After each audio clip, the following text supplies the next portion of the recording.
There's this really interesting question, right? Which is before photography and portraiture and sort of images of people were widely distributed, how do you confirm you are the famous person that you say you are?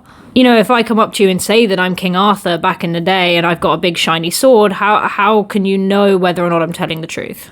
So anyway, along that thought line, let's talk about the three Dimitris who all claimed to be the youngest son of Ivan the Terrible, who had actually been assassinated at the age of 8. The first and most successful of the false Dimitris claimed that his mother had found out about the plot in advance and hidden him in a monastery. Although it's reported not many of the Polish nobles actually believed this story, he was apparently charismatic enough to persuade them to join him in invading Russia in 1605. He succeeded in taking the capital, at which point he managed to persuade his mother, Maria, into confirming his story. He managed 11 months on the throne before being assassinated for being too liberal with his religious policies.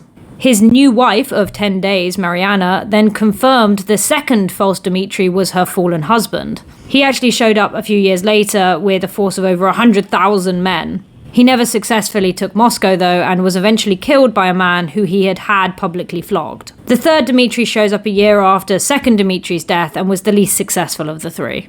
Although the Cossacks accepted him as their Tsar, he was quickly captured and then executed in Moscow. Anyway, I'm the real Dimitri.